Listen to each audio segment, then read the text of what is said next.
एक समय की बात है, नैशरण्य तीर्थ में शनिकादि 88,000 ऋषियों ने श्री सूची से पूछा, हे प्रभु, इस कलियुग में वेद विद्या रहित मनुष्यों को प्रभु भक्ति किस प्रकार मिल सकती है तथा उनका उद्धार कैसे होगा। हे मुनि श्रेष्ठ, कोई ऐसा तप बताए जिससे थोड़े समय में ही पुण्य मिले और मनवांछित फल भी मिल जाए। इस प्रकार की कथा सुनने की हम इच्छा रखते हैं। सर्वशास्त्रों के ज्ञाता सूची बोले, हे वैष्णवों में पूज्य, आप सभी ने प्राणियों के हित की बात पूछी है, इसलिए मैं एक ऐसे श्रेष्ठ व्रत को आप लोगों को बताऊंगा जिसे नारद जी ने लक्ष्मी नारायण जी से पूछा था और लक्ष्मीपति ने मुनिश्रेष्ठ नारद जी से कहा था। आप सब इसे ध्यान से सुनिए। एक समय की बात है, योगीराज नारद जी दूसरों के हित की इच्छा लिए अनेकों लोकों में घूमते हुए मृत्युलोक में आ पहुंचे।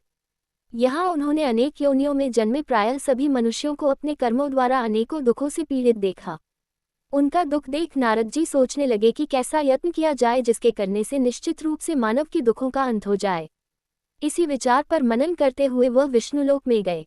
वहां वह देवों के ईश नारायण की स्तुति करने लगे, जिनके हाथों में शंख, चक्र, गदा और पद्म थे, गले में वरमाला पहने हुए थे। स्तुति करते हुए नारद जी बोले, हे भगवान, आप अत्यंत शक्ति से संपन्न हैं, मन तथा वाणी भी आपको नहीं पा सकती है। आपका आदि, मध्य तथा अंत नहीं है। निर्गुण स्वरूप सृष्टि के कारण भक्तों के दुख को दूर करने वाले हैं। आपको मेरा नमस्कार है। नारद जी की स्तुति सुन विष्णु भगवान बोले, हे मुनिश्रेष्ठ, आपके मन में क्या बात है? आप किस काम के लिए पधारे हैं? उसे संकोच कहो। इस पर नारद मुनि बोले कि मृत्युलोक में अनेक योनियों में जन्मे मनुष्य अपने कर्मों के द्वारा अनेकों दुख से दुखी हो रहे हैं।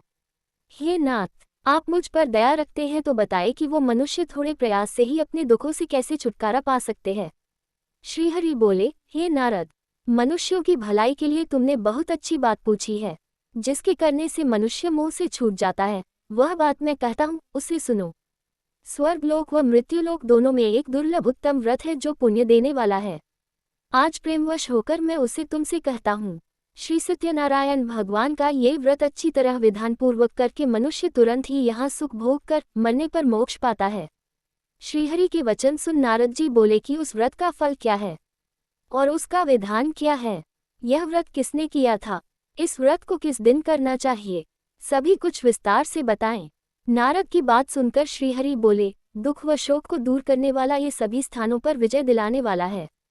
मानव को भक्ति व श्रद्धा के साथ शाम को श्री सत्यनारायण की पूजा धर्मपरायण होकर ब्राह्मणों व बंधुओं के साथ करनी चाहिए।